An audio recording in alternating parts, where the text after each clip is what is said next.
the postgraduate diploma in management. They have been found qualified for the said diploma certificate.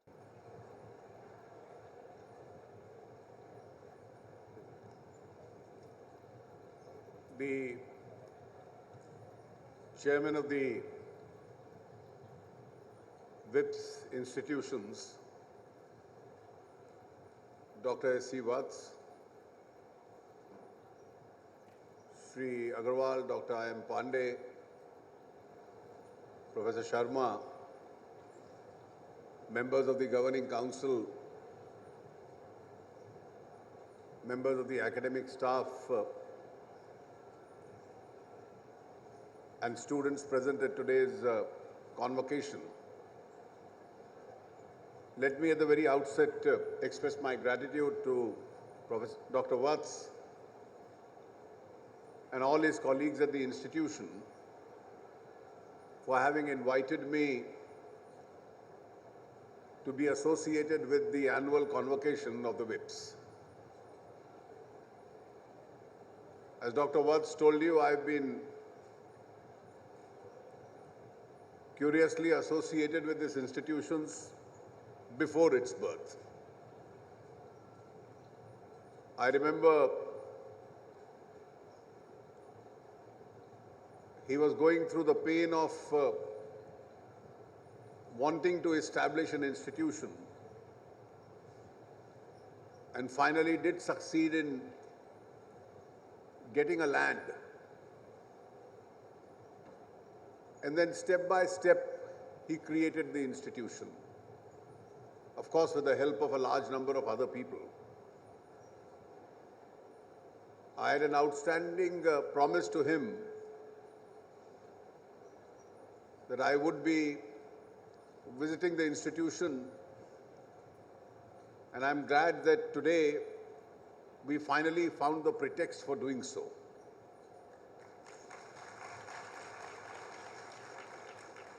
Any educational institution needs a long phase in order to mature. Its ability to create a brand value on the strength of its academics and its reputation really doesn't come within months or years.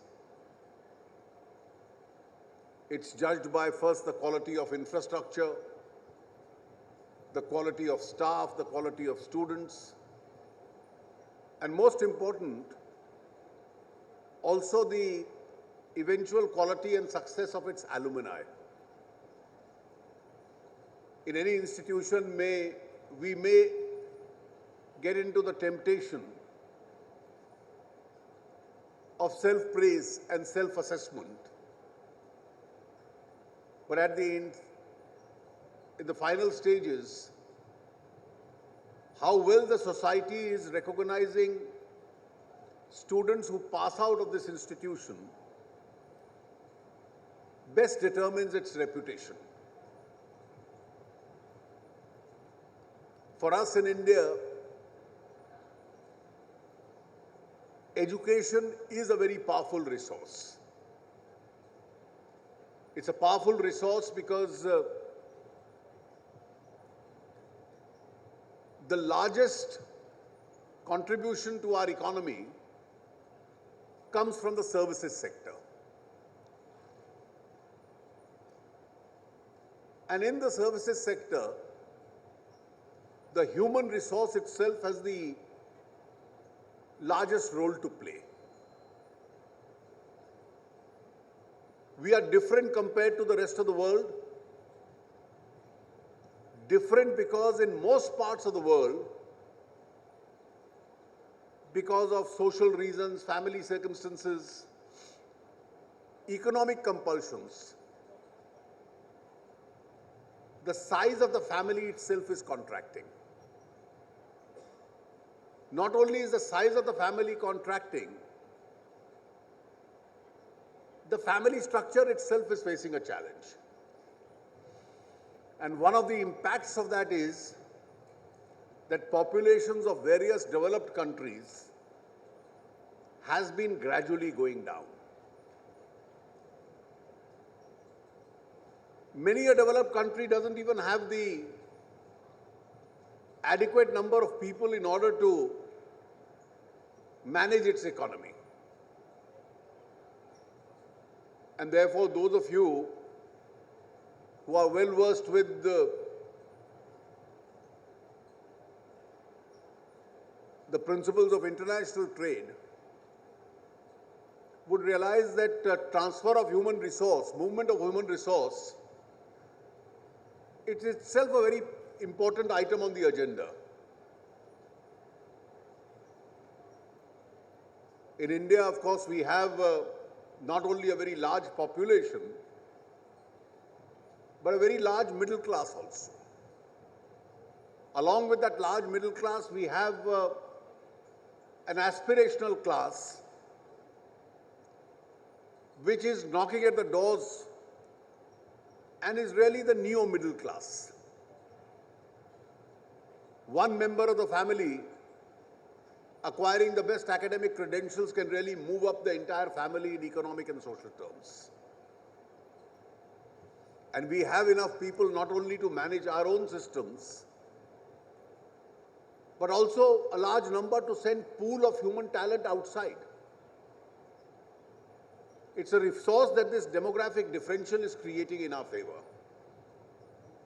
Decades ago, when I was a student, we thought brain drain is a very important challenge to India. Today, many states of India like Kerala don't call it a drain, they call it a human resource, a brain bank, where we use our own human resource globally in order to service our own economies. And along with this opportunity has also come a very tough challenge. All of you who are going to get degrees today and are passing out will either get into further higher education or get into careers. And therefore, you are at a very important crossroad. At this crossroad, really, you have an important judgment to make, an important decision to take. You are at a verge where slowly the support of the family to you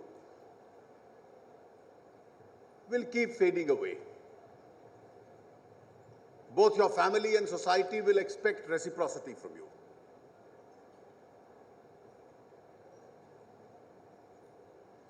I repeatedly go to educational institutions and tell them the same message, that at this stage, you have an important decision to take, particularly one in a country with large population. There is a big crowd at the bottom, struggling to emerge up, be noticed, and then achieve a standard of excellence. But the crowding is always at the bottom in any career or profession. As you move up, there is a huge amount of space on top. And therefore, whether you have to be a part of that mediocrity at the bottom, or you have to get on to that fast track and reach the top, there is always space on top, is a decision that you have to take. How much entrepreneurship you show, how much hard work you put in, how many sleepless nights you spend in the initial years will always determine whether you get on to that fast track or you remain confined to mediocrity. Standards of excellence are very tough now. They are much higher. The grades for excellence have also increased. And therefore, it is here that you have to endeavor for that top position. And I have always believed that one change in the last few decades which have taken, that those who have to make it to the top do it in their 30s. They don't do it in their 60s. And these are the vital changes which are taking place. And therefore, my one sentence message to you is, get ready for being on the fast track. And the strength of any economic system can push you to the top. As far as VIPS is concerned, you've grown into 5 different disciplines. You have physically also space to grow. And I'm sure the next time I'm invited here, I'll probably see more buildings, more courses, more amenities, and more students in that race for excellence. My best wishes to you, Dr. Vats, and all your colleagues, and my best wishes to all those who are embarking on their careers from today onwards. Thank you.